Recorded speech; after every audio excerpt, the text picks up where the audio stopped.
The greatest enemy of truth is not lies, but belief. Friedrich Nietzsche. Imagine the one person in whom you have unwavering trust. The person who would never betray you, even if the whole world turned against you. A righteous person who lives justly without needing laws. It could be a family member, an old friend, or someone you have always admired. But what if you found out that they committed murder? Not by accident, but intentionally, cold-bloodedly killed someone.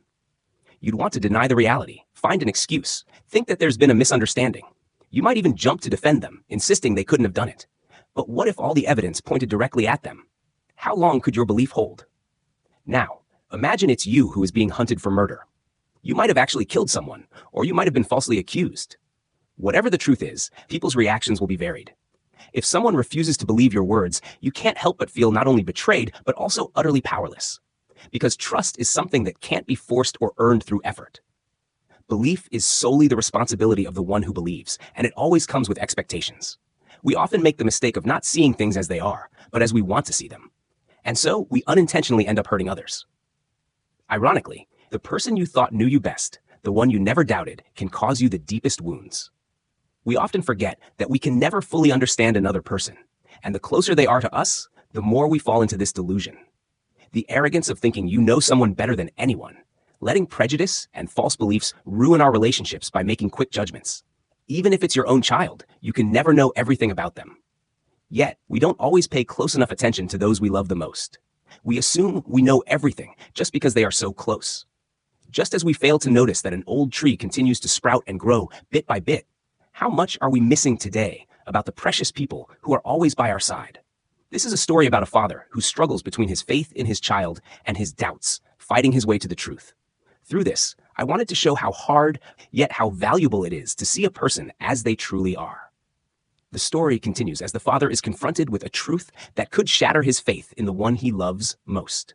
His child is accused of a heinous crime, and the father is left with a choice: to defend the person he has known and loved his whole life, or to face the bitter truth. He tries to recall every detail of his child's life, the childhood, moments of pride and joy, times when his child seemed perfect, and those moments when the first signs of trouble appeared, which he may have ignored.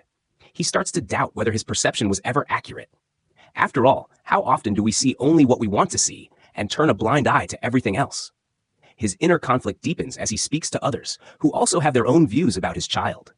Some support him, claiming his child could never have committed such a crime. Others, however, are convinced of the child's guilt. And the more he listens, the more he is torn between the belief he's always held and the facts that are being presented. The father realizes he must make a choice: either continue living in a world of illusions, believing in his child's innocence, or accept reality, no matter how painful it may be. He asks himself, if my child is truly guilty, can I accept them as they are? Can I forgive them?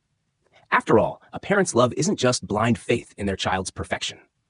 It's also the ability to accept their mistakes, even the most terrible ones. The story reaches its climax when the father finally faces his child. He is no longer looking for excuses or hiding behind his faith or the opinions of others. He wants to hear the truth from the one he loved most in the world. This moment is about what true love really means. It isn't built on illusions and doesn't require the other person to be perfect. True love is the ability to see a person for who they are, with their flaws and dark sides, and still love them. The story concludes with the understanding that faith in a person shouldn't remain unchanged. It must be flexible and ready to face the truth, no matter how painful it may be. And only then can we truly understand and accept one another.